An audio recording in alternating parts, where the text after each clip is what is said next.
Bueno, en este episodio, como pueden ver, estoy solo y abandonado. Abraham ha tenido una semana difícil. Ustedes saben que él tiene una hija pequeña y a veces se complica grabar. Entonces vamos a tener en esta semana uno de esos episodios cortos solamente con Mario, que yo sé que estos son los favoritos de ustedes. Así que no va a haber ningún problema.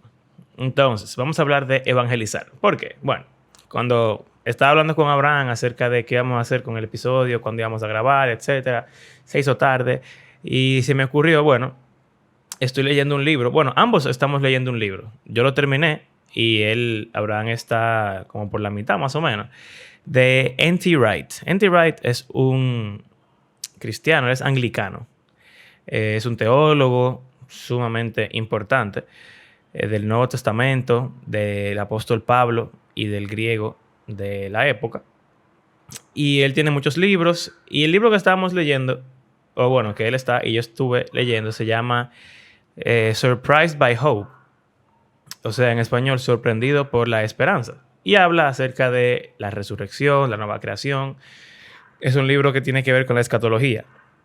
O sea, los últimos tiempos y qué va a pasar al final, ¿verdad? Cuando Cristo vuelva.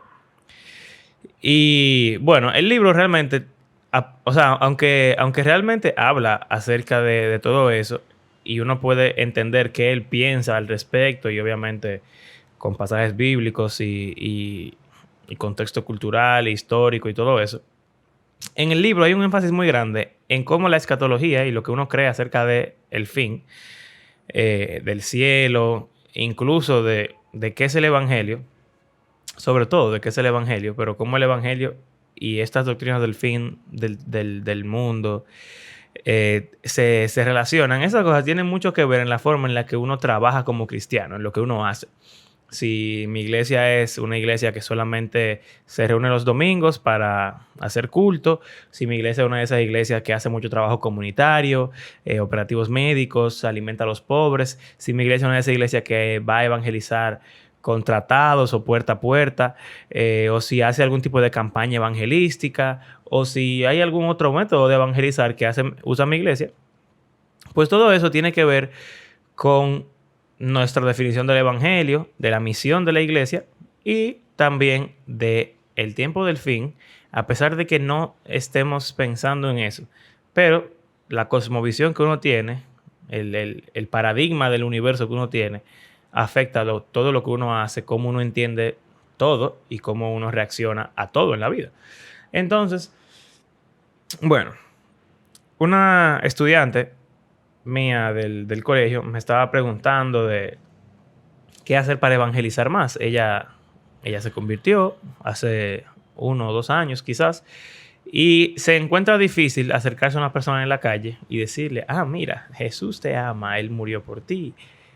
Tú tienes pecado y estás alejado de Dios. Entonces, etcétera, etcétera, etcétera, ¿verdad?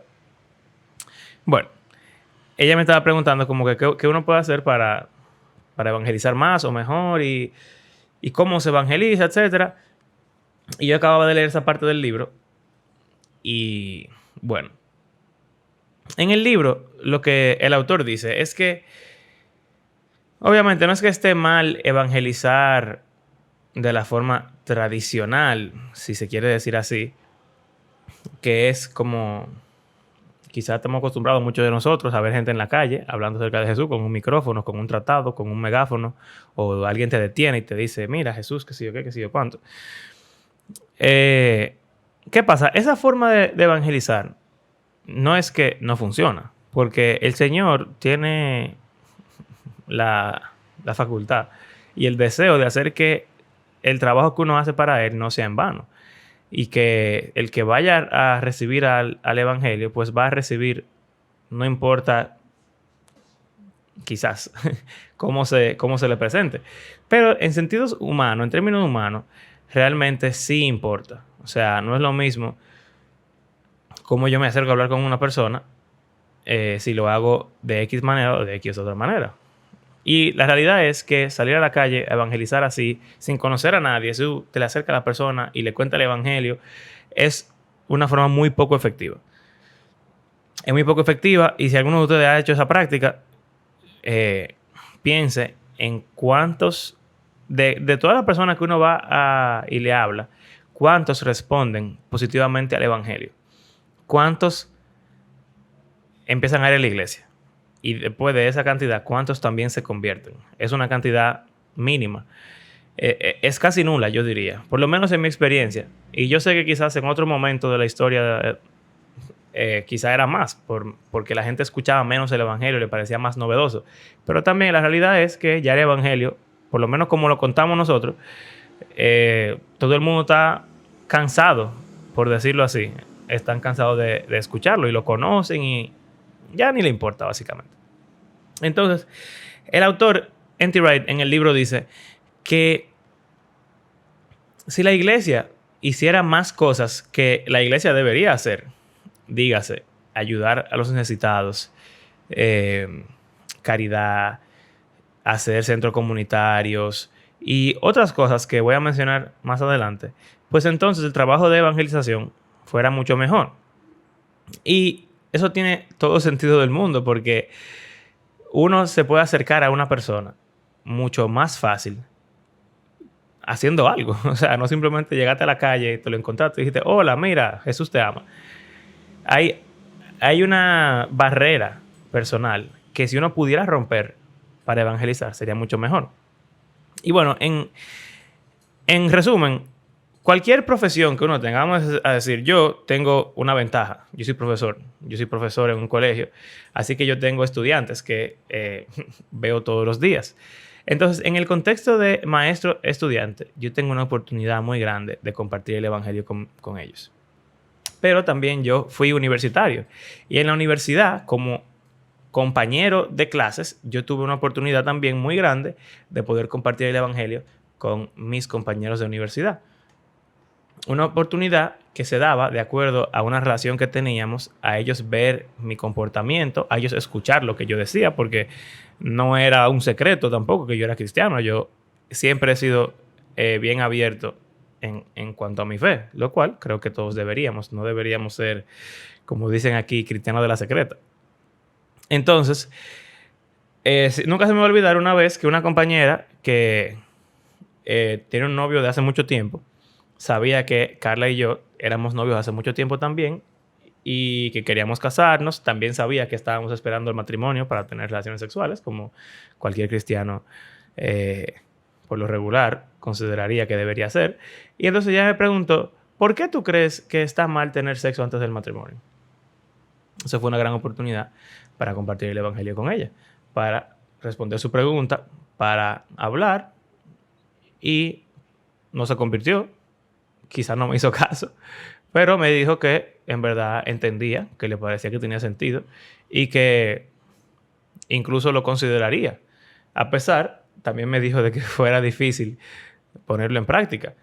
Pero miren que simplemente por ser amigos, por ser conocidos, por ser compañeros, se dio una oportunidad de compartir el evangelio. Y así puede pasar, o sea, en el trabajo, en algún hobby, si yo practico algún deporte, cualquier cosa que uno haga, presenta una oportunidad para uno poder compartir el evangelio de una forma mucho más orgánica, que tenga más que ver con la persona. Y lo otro, entonces, tiene que ver con el servicio de la iglesia. O sea, vamos a decir que la iglesia pone una vez al mes, la iglesia hace como un puesto y empieza a repartir comida a la gente de la calle. Eso es una oportunidad, primero, para servir a las personas, que Jesús alimentaba a los pobres. O sea que la iglesia, como Jesús en la tierra hoy, debería alimentar a los pobres. Entonces la iglesia se decide, cada primer domingo del mes vamos a dar comida. O ahora que estamos en Navidad, vamos a hacer una cena de Navidad para la gente pobre. Eso es una excelente oportunidad para compartir el evangelio a esas personas. Porque tú estás satisfaciendo la necesidad física que tienen, que es real, que a Dios le importa y que a ellos le importa. Y entonces, al ellos ver que tú estás haciendo algo altruista, algo sacrificial, algo hermoso hacia ellos, entonces ellos pueden ver que el evangelio es algo real. No solamente es una historia que uno se cuenta y se hace pajaritos en la cabeza. La realidad es que si el evangelio es algo solamente teórico, teológico, dogmático, algo solamente de palabras, pues muy pocas personas van a encontrar que es útil.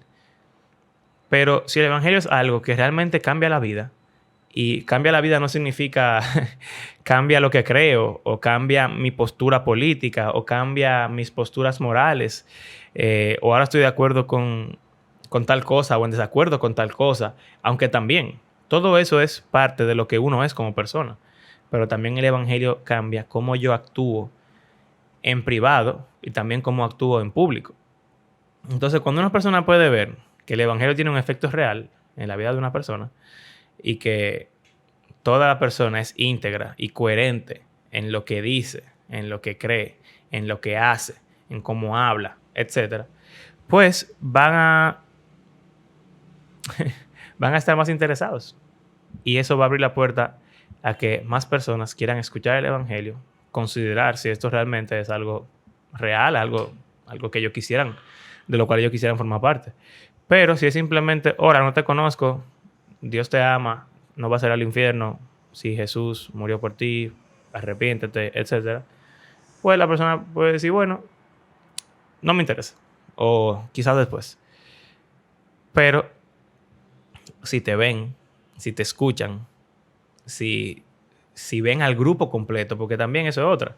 Un cristiano puede ser interesante para una persona, pero un grupo de cristianos parecer hipócritas o no relevantes. Si el grupo de cristianos también refleja a Cristo mejor, entonces el evangelio va a ser mucho más real, porque al final de cuentas, el punto es que el evangelio sea real en nuestras vidas. Si no es real, entonces no es real. Y si no es real, ¿para qué vamos a creer en él? Y puede ser real en términos teológicos y en términos históricos. Al fin va y llega Jesús y aparece y la gente se arrepiente, pero ya quizás sea muy tarde. Pero si es real hoy y me cambia realmente y yo sigo a Jesús realmente, pues la oportunidad se abre más y las personas se abren más al evangelio. Por último, también le dije a ese estudiante que en un libro que Abraham me contó, habla de un ejemplo. Y es como una línea numérica, en la cual el centro es un 0, entonces a la derecha son los números positivos y a la izquierda los números negativos. Entonces en esa línea, el 0 significa el momento de la conversión. Y yo creo que Abraham lo ha mencionado en otros episodios del podcast. Como que el negativo 10, por decir algo, es impío, mira que me voy para el infierno yo solo, voy a pedir un Uber para allá al infierno. Entonces está el 0, que es la conversión, y el 10 positivo sería cristiano nivel Jesús. Entonces, evangelizar empieza con dar un paso a la derecha. Es lo que dice en el libro y lo que creo que Abraham también mencionó en ese episodio del podcast. Un paso a la derecha. Yo soy un impío que va en Uber al infierno. Pues un paso a la derecha sería negativo 9, sería yo voy al infierno, pero alguien me tiene que dar una bola. El 8, yo voy al infierno, pero yo no quisiera, en verdad. Yo voy al infierno, yo no quiero ir al infierno ya. En negativo 7, yo conocí a este cristiano, que es amigo mío, me parece interesante. Paso negativo 6, entonces, como cristiano, mira, yo me acerqué a esa persona, ahora somos amigos, nos conocemos. Negativo 5, vamos a salir y vamos a hablar. Negativo 4, mira, él me contó de su vida que él tiene problemas con sus padres. Negativo 3, yo lo aconsejé. Y le aconsejé bíblicamente, pero también personalmente. Negativo 2, también otro día que estábamos hablando, yo le hablé del evangelio, pero le hablé del evangelio de una forma personal, que para él fuera importante, de acuerdo a lo que él está viviendo. Paso negativo 1, le dejé la invitación abierta ahí. Seguimos hablando, él me hace preguntas, hablamos del evangelio de vez en cuando, somos amigos, hablamos de otras cosas que no son el evangelio y estamos ahí esperando. Un día se convirtió la persona, 0, es cristiano. Evangelismo no se acaba ahí, el evangelio cambia toda la vida, desde que uno es cristiano hacia adelante también. Así que eso se llama discipulado. 0, se convirtió. Positivo 1, es un nuevo creyente, tiene que empezar a leer la Biblia. Positivo 2, tiene que tener prácticas espirituales como la oración, el ayuno, un devocional diario, ir a la iglesia. Positivo 3, debería tener algún mentor, un discipulador. Quizá pudiera ser yo u otra persona. Negativo 4, tiene que servir. Perdón, positivo 4, tiene que servir. Y así sucesivamente, hasta que se convierte en un cristiano a nivel Jesús. Entonces, con este corto episodio solamente quiero que reconsideremos qué es el evangelismo, cómo funciona, qué estamos haciendo para evangelizar. La razón por la que estamos en el mundo como cristianos. Hay varias, en verdad. Olviden eso. Una de las razones por la cual los cristianos estamos en el mundo es para evangelizar. Hay otras, como participar con Cristo en la recreación del universo, que es la más importante. Pero dentro de ese gran propósito que tenemos de trabajar junto a Cristo en la transformación de este mundo, entonces está transformar a las personas. Y para transformar a las personas tenemos que compartir con ellos el evangelio, la historia de cómo Dios está transformando el mundo a través de Cristo, su sacrificio, de su resurrección, de nuestra resurrección, del Espíritu Santo, etc. Entonces, simplemente pensemos mejor en qué es el evangelio también, en cómo compartirlo, en cómo no hacerlo y cómo hacerlo de una mejor manera. Si ese es el propósito por el cual estamos aquí, o uno de ellos, entonces deberíamos ser muy intencionales en lograr ese propósito y buscar nosotros las oportunidades, no esperar que lleguen, sino buscarlas, de cómo poder compartir el evangelio, no solamente con palabras, aunque también con palabras es muy importante, pero también con nuestras acciones y simplemente con nuestra forma de ser. Así que gracias por acompañarnos en este episodio. Recuerden que hacemos este podcast por la misma razón por la que evangelizamos, porque creemos que la Biblia es un libro que está vivo y que tiene el poder de Dios para transformar a sus lectores y eventualmente va a transformar el mundo completo. Si disfrutan de nuestro podcast, pueden suscribirse a nuestro canal de YouTube, pueden seguirnos en las redes sociales, pueden compartirlo con sus amigos por internet o boca a boca. Y si quieren apoyarnos económicamente, pueden hacerlo en nuestras plataformas de PayPal o Patreon. La próxima semana vamos a seguir con la historia de Moisés. Vamos a ver la última plaga, que es la plaga de los primogénitos. Y vamos a hablar un poco acerca de la Pascua. Quizás, estoy seguro que nos vamos a desviar y vamos a hablar de la Santa Cena. Así que nada, como de costumbre, gracias por hacer de este podcast parte de su rutina semanal. Y será hasta la próxima. Hasta luego.